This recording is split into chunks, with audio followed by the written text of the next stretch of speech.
नमस्कार दोस्तों, बहुत बहुत स्वागत है आपका ऑल एग्ज़ाम गाइड गुरु के यूट्यूब चैनल पर। दोस्तों, नदियों से संबंधित 8 सुपर फास्ट छोटे छोटे क्वेश्चन लेकर आए हूँ। 8 क्वेश्चन हैं नदियों से संबंधित।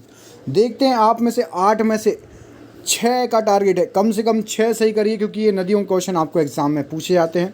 पूरा वीडियो देखिएगा और बताइएगा किस किस के 8 में से 6 से ज़्यादा सही गए। तो पहला क्वेश्चन आप स्क्रीन पर देख ही रहे होंगे। इसके पहले मैं आपको बता दूं कि मेरी अनअकैडमी पर क्लास है अभी 4 बजे। तो railway special free live classes है, मैं आपको हर बार बताता हूँ।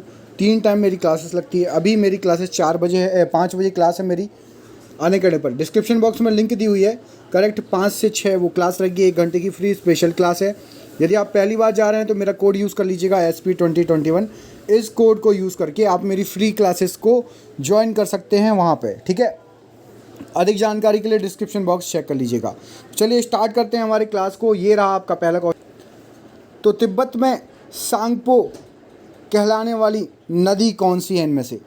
तो तिब्बत में सांगपो कौन सी कहलाती है? तो ब्रह्मपुत्र को तिब्बत में सांगपो नदी कहते हैं। इसके अगला क्वेश्चन देखिए। निम्न में से किस नदी का स्रोत भारत से बाहर है? तो जैसा कि अभी बताया, जब तिब्बत से निकलती है, तिब्बत में इसको सांगपो कहा जाता है, तो ये निकलती भी वहीं से है, ब्रह्मपुत्र। ऑप्शन नंबर ए यहाँ पर सही आंसर हो जाएगा। ब्रह्मपुत्र नदी जो है आपकी भारत की बाहर की नदी है।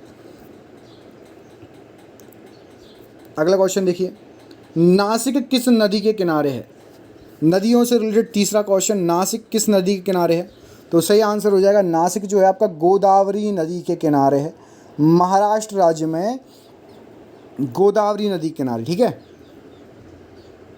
अगला क्वेश्चन देखिए।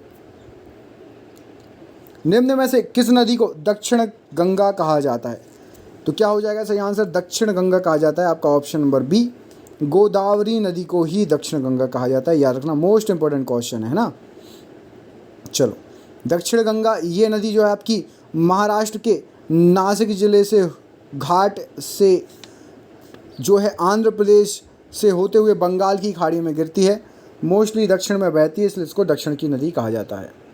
भारत की किस नदी को वृद्ध गंगा कहा जाता है? बूढ़ी गंगा। तो गोदावरी को ही बूढ़ी गंगा कहा जाता है, याद रखना, ठीक है, गोदावरी नदी को। अगला क्वेश्चन। प्रायद्वीप भारत की सबसे लंबी नदी कौन सी है, बताइए। प्रायद्वीप भारत की सबसे लंबी नदी कौन सी है? तो सही आंसर हो जाएगा यहाँ पर गोदावरी। गोदावरी नदी ही प्रायद्वीप भारत की सबसे लंबी नदी है। अगला क्वेश्चन देखिए। सबसे ऊंचा बेसिन निकास किस नदी का है? सबसे ऊंचा बेसिन निकास इनमें से किस नदी का है, बताइए। तो सही आंसर हो जाएगा यहाँ पर कृष्णा नदी, ऑप्शन नंबर सी बिल्कुल सही आंसर हो जाएगा, है ना। और आज का आपका आखिरी क्वेश्चन, क्वेश्चन नंबर 8। दो नदियों के बीच की उपजाऊ भूमि को क्या कहते हैं? तो दो नदियों के बीच उपजाऊ भूमि को दो आब कहते हैं, ऑप्शन नंबर सी सही आंसर हो जाएगा, दो आब। तो 8 क्वेश्चन हो गए। 8 में से कितने बने कमेंट करके ज़रूर बताना।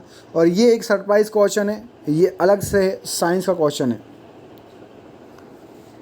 क्लाइटेलम किस में पाया जाता है? इसका आंसर यदि पता हो तो दो, नहीं तो ये बताना कि नदियों में 8 में से कितने क्वेश्चन सही गए। और वीडियो को लाइक कर देना, दोस्तों को शेयर जरूर कर देना, ठीक है। और बताइएगा ज़रूर 8 में से कितने क्वेश्चन आपके सही गए। बहुत बहुत धन्यवाद दोस्तों, आपका बहुत बहुत धन्यवाद। आपका दिन शुभ हो।